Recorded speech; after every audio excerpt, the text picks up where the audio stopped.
Hello, എന്തൊക്കെയുണ്ട് വിശേഷം? കുറേ കാലത്തിന് ശേഷം ഒരു അടിപൊളി സ്നാക്കിൻ്റെ റെസിപ്പിയാണ്. മധുരമുള്ള സ്നാക്കാണ്. എല്ലാവരുടെ വീട്ടിലും ഉണ്ടാകുന്ന പഴം വെച്ചിട്ട്, നേന്ത്രപ്പഴം വെച്ചിട്ട് പഴം റോളാണ്.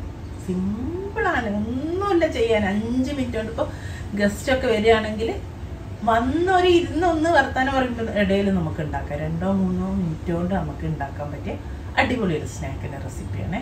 അപ്പം എങ്ങനെ ചെയ്യാൻ നോക്കാം. അപ്പം നമ്മുടെ പഴം റോളിൻ്റെ ഫില്ലിങ്ങിന് ഉണ്ടാക്കാൻ വേണ്ടിയിട്ട് നമുക്ക് തേങ്ങയുടെ ഒരു മിക്സ് ഉണ്ടാക്കണേ. അതിനിതാ ഒരു ചട്ടി വെച്ചിട്ടുണ്ട്. നമുക്ക് അതിലേക്ക് ഇതാ ഞാനിപ്പോൾ കുറച്ച് ഉണ്ടാക്കുന്നേ ഉള്ളൂ. അതുകൊണ്ട് തന്നെ ഞാനൊരു 1/2 ടേബിൾ സ്പൂണ് ഗീയെ ഒഴിച്ചിട്ടുള്ളേ. ഈ ഒന്ന് മെൽറ്റ് ആയിക്കോട്ടെ. അതിലേക്ക് ഇതാ കുറച്ച് ഒരു 1.5 ടേബിൾ സ്പൂണ് ഞാനിപ്പോൾ ബദാം ചെറുതായിട്ട് പൊടിച്ചാണ്. അണ്ടിപ്പരിപ്പ് ഇപ്പം എൻ്റെ അടുത്തില്ല. അണ്ടിപ്പരിപ്പാണ്, അണ്ടിപ്പരിപ്പ് എന്താണോ നിങ്ങളുടെ അടുത്തുള്ള നട്ട്സ് അത് മതി കേട്ടോ. അതൊന്നൊന്ന് വറുത്തുക.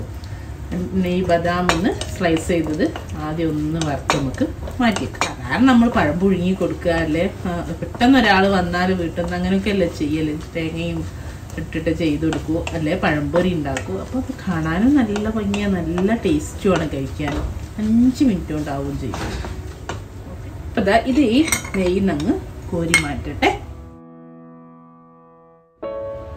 ഇതാ ഇതേ നെയ്യിലേക്ക് ഒരു 5 ടേബിൾ സ്പൂണ് തേങ്ങ ചെരുവിൽ ചേർത്തി കൊടുത്തുകൊണ്ട് നെയ്യ് ഈ അതിലില്ലെങ്കിൽ നമ്മൾ വറുത്ത് കോരുമ്പോൾ നെയ്യ് ഇല്ലാന്ന് തോന്നുകയാണെങ്കിൽ കുറച്ചുകൂടെ ഒഴിച്ചു കൊടുക്കും. അതിപ്പോൾ കുറച്ചായതുകൊണ്ട് തന്നെ അതിലുണ്ടായിരുന്നു, അതുകൊണ്ട് ഞാൻ വേറെ ഒഴിച്ചിട്ടില്ല കേട്ടോ.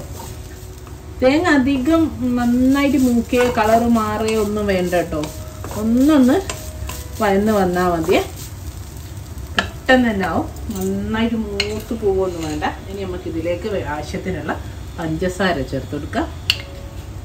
ഞാനിപ്പോൾ ഇതാ 1.5 ടേബിൾ സ്പൂൺ പഞ്ചസാര. അത് നോക്കിയിട്ട് നിങ്ങൾ മധുരത്തിനനുസരിച്ച് ചേർത്ത് കൊടുക്കുക. ആദ്യം ചേർത്തിട്ട് കുറവാന്ന് തോന്നുകയാണെങ്കിൽ പിന്നെ ഒന്നും കൂടെ തിരിയൂടെ ചേർത്ത് കൊടുത്താലൊന്നും ഒരു കുഴപ്പമില്ല. പഞ്ചസാരയും കൂടെ ഒന്ന് വഴറ്റിയെടുക്കാം. ഒരു നുള്ള് ഏലക്കാപ്പൊടിയൂടെ ചേർത്ത് ഒന്നുകൂടെ മിക്സ് ചെയ്യാം. അപ്പോൾ ഇതാ പഞ്ചസാര ഒക്കെ ഒന്ന് മെൽറ്റ് ചെയ്യാൻ തേങ്ങനോടൊന്ന് ചേർന്നുണ്ട്, അത്രയും മതി. ഇനി നമ്മൾ നേരത്തെ മാറ്റി വെച്ചില്ലേ, അപ്പോൾ ഇതിലേക്ക് ചേർത്ത് കൊടുക്കുക. ബദാം അണ്ടിപ്പരിപ്പാണ്, അണ്ടിപ്പരിപ്പ്.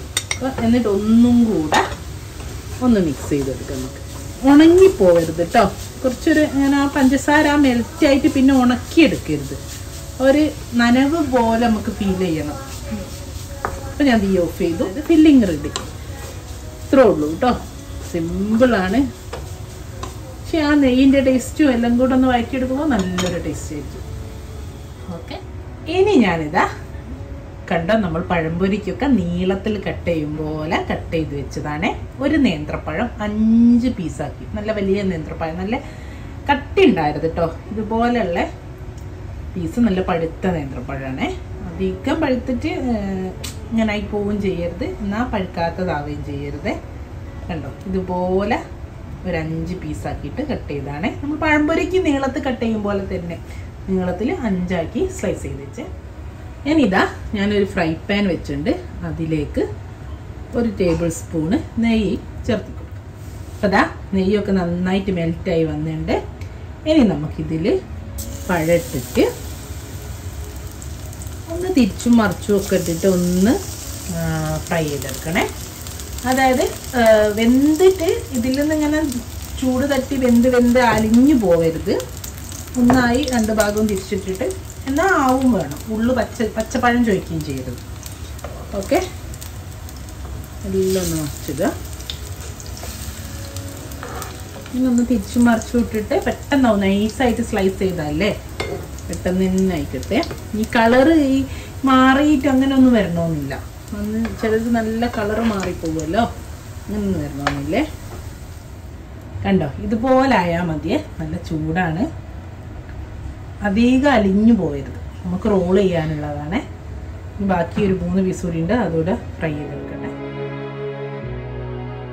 അപ്പം ഇതായിണ്ട്. പെട്ടെന്നാവട്ടോ, ഇടുക, മറിച്ചിടുക, തിരിച്ചിടുക, അത്ര പണിയല്ലേ. കാരണം എന്ന് വെച്ചാൽ അത്രയും നൈസായിട്ടല്ലേ നമ്മൾ സ്ലൈസ് ചെയ്ത്. അപ്പം നമ്മൾ ഈ പഴമൊക്കെ നന്നായിട്ട് ചൂട് തണിയട്ടെ. ഒന്ന് ചൂട് തണിയാം.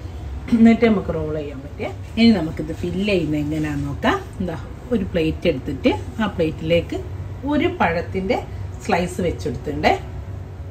ഇനി നമ്മൾ ചെറിയൊരു ടീസ്പൂൺ എടുത്തിട്ട് ഇതിൻ്റെ മേലേക്ക് നമ്മളെ ഫില്ലിങ് വെച്ചെടുക്കണേ. കുറേശ്ശെ ചെറിയ ടീസ്പൂൺ എടുത്താൽ മതി. ഇതിങ്ങനെ നമുക്ക് എല്ലാത്തേക്കും ആക്കി തരും. കുറച്ച് ഫില്ലിങ് മതി കേട്ടോ, അധികം ഒന്നും വേണമെന്നില്ല. അങ്ങൊന്ന് അതാ ഞാൻ പറഞ്ഞത്, ഉണങ്ങിപ്പോവരുത്. നല്ല പ്രസ് ചെയ്തിട്ട് വെച്ചു കൊടുക്കാം.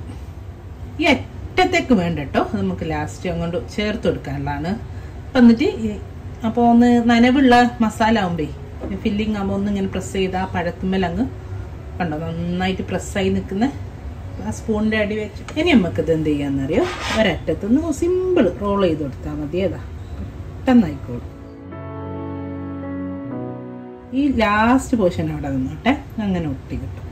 കണ്ടോ അടിപൊളിയായിട്ടുള്ള ഇത് രസതിമ്മൽ. വേണമെങ്കിൽ നിങ്ങൾക്ക് ഈ ഒട്ടിച്ച ഭാഗത്ത് ഒട്ടി നിൽക്കുന്നുണ്ട് ആ നെയ്യിൻ്റെ ഇതിലുള്ളതാണ്.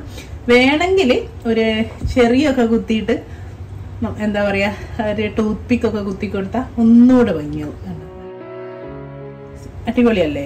ഇതുപോലെ എല്ലാം ചെയ്തെടുക്കുക. സിമ്പിളാണ്, പക്ഷെ ഉണ്ടാക്കി ഗസ്റ്റൊക്കെ വരുമ്പോൾ നല്ല രസമല്ലേ ഇതിങ്ങനെ ഉണ്ടാക്കി വെച്ച് കൊടുത്താൽ. അപ്പം എല്ലാം കൂടെ ഇതുപോലെ ചെയ്തേക്കട്ടെ. ബാക്കി 4 എണ്ണം ഒറ്റ പഴം കൊണ്ടാട്ടോ ചെയ്യുന്നത്, ഇത്തിരി മതി. അപ്പം എല്ലാവരും കണ്ടല്ലോ, നമ്മളെ പഴം റോൾ ഇവിടെ റെഡിയാണ്. അത്രയും സിമ്പിളായിട്ട് ഉണ്ടാക്കാൻ. ഇതിപ്പോൾ നിങ്ങൾക്ക് ഇപ്പം ഹെൽത്തി ആക്കണോ അങ്ങനെയൊക്കെ ഉണ്ടെങ്കിൽ ഈ തേങ്ങൻ്റെ കൂടെ ശർക്കര ചേർത്താലും മതി. ശർക്കര പൊടിച്ചു വെച്ച് ചേർത്തി കൊടുത്താലും മതി. നമ്മൾ അടയിലൊക്കെ ഫില്ലിങ് ഉണ്ടാക്കല്ലോ, ആ ഒരു ഫില്ലിങ് വെച്ചിട്ട് ഏത് ഫില്ലിങ്ങും നിങ്ങൾക്ക് എടുക്കാം. അപ്പോൾ കുട്ടികൾക്കൊക്കെ വൈകുന്നേരം ഉണ്ടാക്കി കൊടുക്കാം, എല്ലാവർക്കും ഉണ്ടാക്കി കൊടുക്കാം. ഇൻഷാ അല്ലാഹ് നല്ലൊരു വീഡിയോ ആയിട്ട് നമുക്ക് വീണ്ടും കാണാം. Thank you.